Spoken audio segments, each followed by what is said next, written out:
আগরতলায় যেভাবে তৃণমূল কংগ্রেসের দপ্তর ভাঙচুর করেছে বিজেপি, সেজন্যই আমাদের নেতৃত্ব, আমাদের শীর্ষনেত্রী মমতা বন্দ্যোপাধ্যায়, মাননীয় মুখ্যমন্ত্রী পশ্চিমবঙ্গ এবং আমাদের সর্বভারতীয় সাধারণ সম্পাদক অভিষেক বন্দ্যোপাধ্যায় 6 জনের সদস্যের এই টিমটি পাঠিয়েছেন। তো আমরা কাল পার্টি অফিসে গিয়েছি, আমরা কাল খতিয়ে দেখেছি গোটা বিষয়টা। ডিজির সঙ্গে, অনারেবল ডিজির সঙ্গে আমরা মিটিং করেছি। আমরা তারপরে পুলিশের সঙ্গে একটু সবিস্তার বসতে চেয়েছিলাম, তো আজ পুলিশ তার ব্যবস্থা করেছিল। ফলে অফিসিয়াল কমপ্লেন দেয়া উইথ ডকুমেন্টস, যারা ঢাকঢোল পিটিয়ে বলছে আমরা ভেঙেছি, যাদের ভিডিওয়ে দেখা যাচ্ছে, করতে হবে, তাদের ধরতে হবে, তাদের বিরুদ্ধে আইনি প্রসেস শুরু করতে হবে। আমরা সেগুলো পুলিশকে দিয়েছি। রেসপেক্টেড এএসপি সাহেবের সঙ্গে আমাদের একটা সবিস্তার কথা হয়েছে। এরপর আমরা মাননীয় রাজ্যপালের সঙ্গে দেখা করার জন্য আমরা একটি আবেদন করেছিলাম।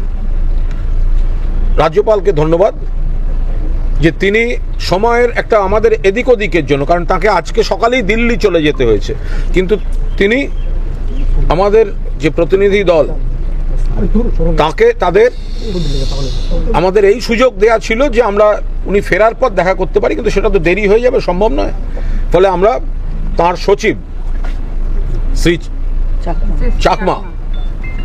চাকমার সঙ্গে আমরা দেখা করি, গোটা বিষয়টি বলে তাকে স্মারকলিপি প্রতিনিধি দল দিয়েছে এবং প্রতিনিধি দল খুব স্পষ্টভাবে যে দাবিগুলো করেছে, এক, যে বা যারা পার্টি অফিস ভেঙেছে তাদের বিরুদ্ধে সমস্ত প্রমাণ রয়েছে, তাদের বিরুদ্ধে আইনি ব্যবস্থা নিতে হবে। 2, পুরনো অভিষেক বন্দ্যোপাধ্যায়ের থেকে হামলা থেকে শুরু করে যেভাবে থানা অ্যাটাক হয়েছিল এর আগের বার, দিনের বেলা রাতের বেলা, সেই দুষ্কৃতীদের বিরুদ্ধে কি ব্যবস্থা নেওয়া হলো সেগুলো জানাতে হবে। এবং 3, আমাদের আগরতলায়, ত্রিপুরায় আমাদের সমস্ত কর্মী, সমর্থক, নেতা, তাদের নিরাপত্তা সুনিশ্চিত করতে হবে। মানে তারা যখন তৃণমূল কংগ্রেস করবেন, তাদের এলাকায় গিয়ে জ্বালিয়ে দেওয়া হলো, হুমকি দেওয়া হলো, গাড়ির চালককে হুমকি দেওয়া হলো, গাড়ির মালিককে হুমকি দেওয়া হলো, ট্রাভেল এজেন্সিকে হুমকি দেওয়া হলো, এটা কোনো সুস্থ জিনিস হতে পারে না।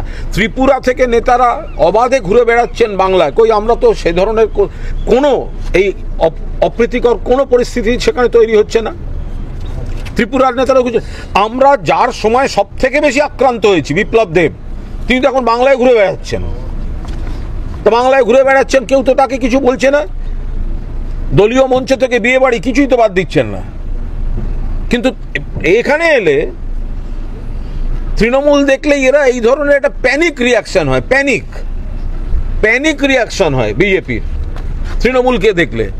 সেই কারণেই পার্টি অফিস ভাঙা, এবং আমরা তার প্রতিবাদে এই সফরে এই টিম এসছিল।